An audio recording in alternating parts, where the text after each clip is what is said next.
Oh, hello there, and welcome back to the Obscure Art Gallery. We still have the world's largest collection of art pieces that you've very likely never heard of. I recognize you as one of the visitors of our last thrilling exhibit. Have you come in today to view this month's new exhibit? Yes, we are having a brand new exhibit. It just opened 2 days ago, and we once again have several very interesting pieces by a variety of artists. None of the same artists as before. We do like to vary the artists that we have on display in our special exhibits. However, if you liked a particular artist from our last exhibit, we do have many other paintings on display throughout the gallery, just not part of our main focus exhibit of the month. You'd like to check out this month's current exhibit? Okay, would you like me to take you on a guided tour again like last time? I am very much available at the moment. Okay, great. Well, why don't we just head down the hall and start with the exhibit, okay? Okay, great. Now, this fascinating piece is simply titled Flying Saucers, and it's not difficult to see why. It's a beautiful array of china, teacups, and saucers, and they're flying through the air. And I really love that the artist didn't stop there. They put in the little aliens in each of the little teacups, so it's almost as if the aliens are actually flying. They're flying saucers, kind of symbolic, because of course we often think of flying saucers when we think of the ships the aliens have, so these are quite literally flying saucers with the aliens descending. And it's kind of nice to see, just the beautiful bright colors of the china, and you can't really get an expression based off the aliens' faces, but you can kind of imagine that they're happy, the way the teacups are all kind of turning this way and that. They look like they're just gliding in and enjoying life. They're not all in a row or in attack formation. The artist has made them very free as they're floating in through the clouds here. So just kind of a reminder that no matter what galaxy you're from, it's okay to have fun, and we're delighted to be featuring this piece in this month's featured exhibit. So go ahead and take a few minutes to enjoy this piece, and we'll move down the hall to the next one, okay?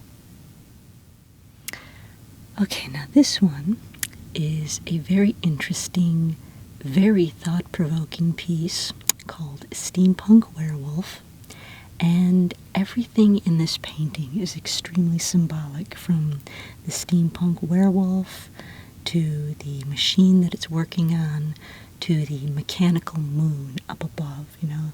Obviously, of course, werewolves change during the full moon, but the artist has even steampunked the moon in this image.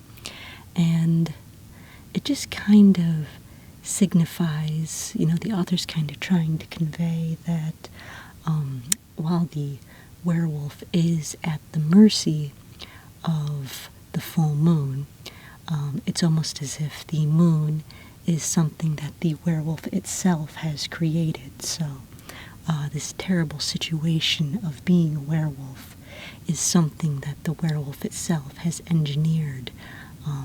Whether they're in werewolf form or human form, doesn't really matter. At some point during this particular being's life, they engineered the full moon, which they are now at the mercy of. It could even be kind of commentary on AI, as we see in so much of sci-fi, how humans engineer the AI, and next thing you know, they're at the mercy of it. So that's kind of, what the painting here is representing. Just sometimes the worst things that people find themselves at the mercy of are things that they themselves have created. I mean, of course, not always, but, sometimes that does happen, and that's what is being conveyed. Obviously, the imagery is more simplified than the complexities of life in this case. The werewolf simply created a moon that transforms it every month, but, in life there can be more complexity to the dangers we create for ourselves, but that's, again, kind of what this piece is commentating on, the unfortunate situations that we sometimes create for ourselves if we're not careful, as symbolized by the werewolf, steampunk werewolf, and its steampunk moon. So, go ahead and take a moment to take in this painting, and we'll mosey on to the next one, okay? Now, this particular painting, you might recognize the base. This is an altered image. It's called the Abridged Revolution, so named because, of course, if Washington had had lightsabers and the other side didn't, it would have abridged the Revolutionary War very quickly. It would have been a much shorter war. But as it stands, you will recognize the base image, I'm sure, as Washington crossing the Delaware. It's a very famous image, and really the only change in it is the fact that everyone in the boat is equipped with a lightsaber. And so this is a very vocal piece on how one small tweak can change everything. So the artist said that they're hoping it will remind people that even the smallest decision could have a large effect on one's life, In this case, it's the same painting as Washington crossing the Delaware, but just sticking lightsabers in their hands. That one small tweak means that the war is pretty much over before it begins, It just changes everything, and a lot of things in life are like that, One tiny little change just completely alters your path in life. So sometimes that can be a good thing, sometimes that can be a negative thing. This piece isn't really laying judgment on positive or negative decisions. It's just showing that one small tweak can change everything, and that's an important reminder for all of us. And that we should never underestimate the power of any choices that we make. We should treat every choice like it's important, so. Well, yeah, except maybe, what you're having for lunch. Well, that is still as important. May not be as important as certain other life choices, so. Again, just a commentary, and people can look as deeply into it as they want, or as shallowly into it as they want. You can see it as just a fun alteration of a painting, That's the beauty of art, is that it's not even so much about what the artist intends, because once they put it out there, it's open for interpretation. That is one of the things that makes art so magical. So go ahead and give this a little viewing, and we'll move on to the next piece. Now, this interesting little piece is titled This One's Taken, and as you can see, it's a character from the Matrix trying to get into the phone booth so that they can call out and get out of the Matrix, but when they get there, they find that Superman is already in the phone booth because, of course, Superman used to always run into a phone booth and change into his super suit, so you have two very different characters kind of needing to be in the same place at the same time. So This One's Taken is what the Matrix character finds when they get to the phone booth, and Superman is already taking up space inside. And it kind of highlights how many phone booths are disappearing from towns now. You know, there used to be tons of them, but it highlights the technological progression of our world, where phone booths that were once available anywhere are frequently disappearing now since we all have cell phones. There are far fewer phone booths than there used to be, as evidenced by this image where someone from the Matrix may find that the phone booth that they're looking for is already in use, you know, something they wouldn't necessarily have had to worry about that in the older times. And it kind of questions, you know, with the phone booths disappearing, will it make it more difficult to get out of the Matrix, or will there be a surge in crime because Superman has fewer places to change, you know? It doesn't outright ask these questions, but the longer you look at the painting, the more you can ask the questions and wonder if that's the commentary that the artist was trying to convey. So, again, a very thought-provoking piece. No, it is not for sale, much like the previous exhibit. Anything that we have in our focus exhibits are not for sale. However, they often go on sale later on, but we purposely do not sell any of the pieces in our exhibits of the month, simply because we want everyone to be able to come and enjoy the pieces without any of them being sold out of the exhibit. So you will have to wait until after the exhibit to approach the artist about sales. You're fine with that? Okay, well, just remind me when we get back up to the front desk. I will, just like at the last exhibit, give you a little flyer that has all the artist's contact information, so you can then contact them and express your interest in purchasing one of their pieces, okay? And of course, I'm sure that they'll be happy to write a personal message to you on the back, so. Okay, great. If you've enjoyed this one for long enough, we'll mosey on down to the next piece. Now, this odd little piece is brilliantly entitled Attack of the Crones. As you can see, you know, it's a bunch of old crones kind of attacking these Sith-type beings. I don't know how familiar you are with the maiden, mother, and crone mythology. A little bit.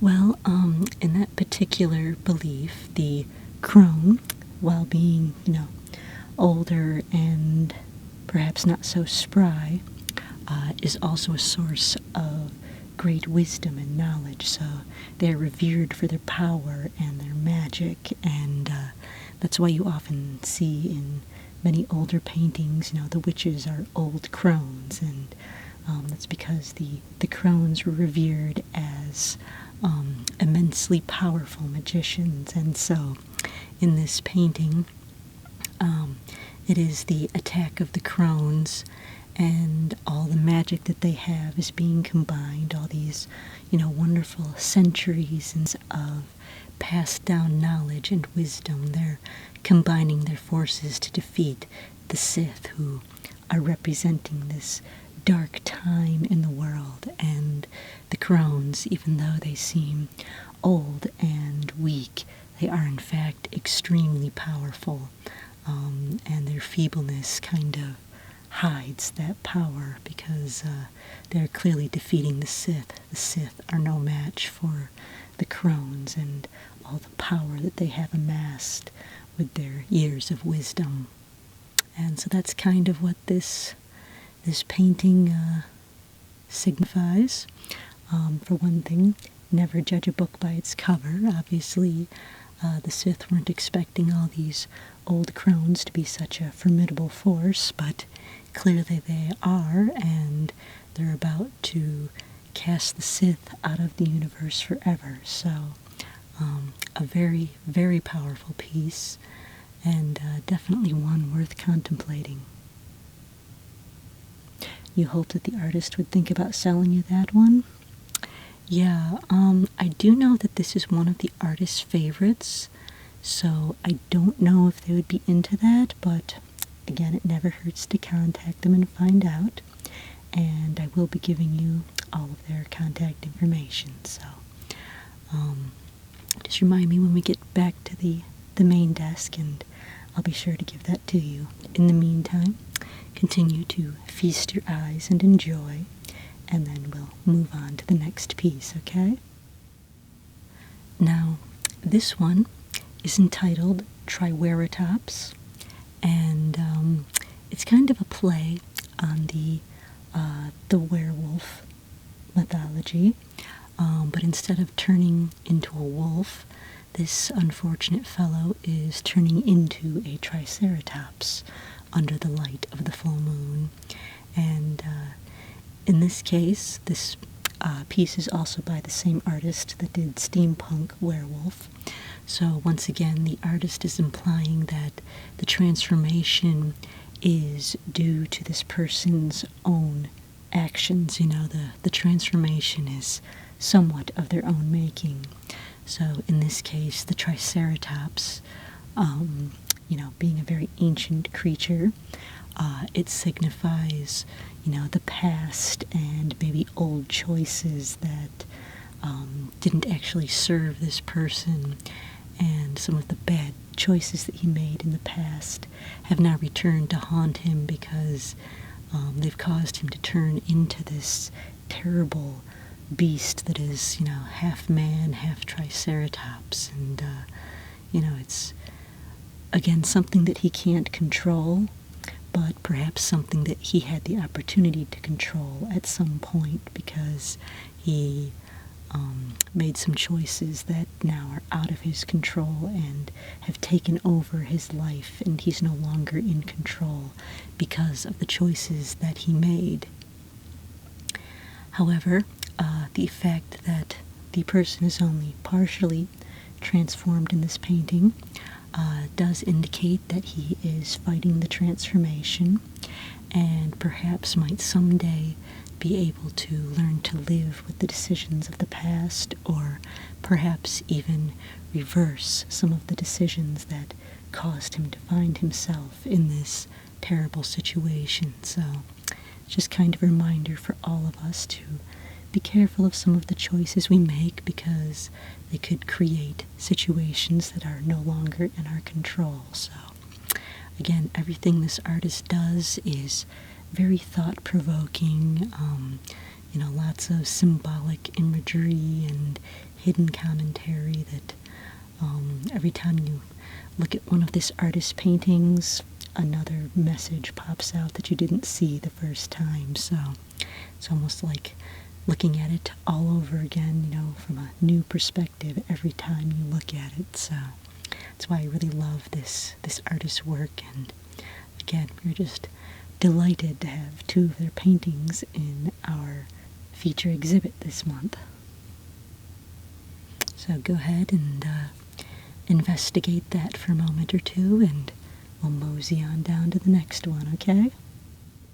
Now, this one is a little bit simpler than some of the paintings that we've had in the exhibit thus far, but I think it's very clever what the artist has done here. It's entitled Birds of Prey, as you might guess by the eagle and hawk and owl and falcon and vulture, and you know, these are all different birds of prey. And then of course there is the Klingon ship floating amongst these birds, because of course I'm sure that you know the Klingon ship is called a bird of prey. So it's a beautiful melding of natural imagery with its mechanical equivalent. They're all birds of prey, whether they're naturally occurring or something that was man-made or Klingon-made, if you will, something that was mechanically engineered as opposed to the natural birds. But they're all melded together, swooping through the sky in one beautiful image. So it makes a very powerful statement, and I think it's a great piece to have in our exhibit. So go ahead and gaze at that for a few moments. This is the last piece in our exhibit, our current exhibit, so I'm going to go head back to the front desk and you can check out all the rest of the artwork in the gallery. We do have some new pieces in since the last time that you were here, many of which are for sale, of course, so if you see something you like, let me know and we can wrap it up for you. But in the meantime, feel free to just browse, and thank you for coming in again. We do love to have return guests, so we're glad that you find what we do here worth visiting again. So I'm just going to head back to the desk, go ahead and browse, and I'll see you when you get back to the desk, okay? Great.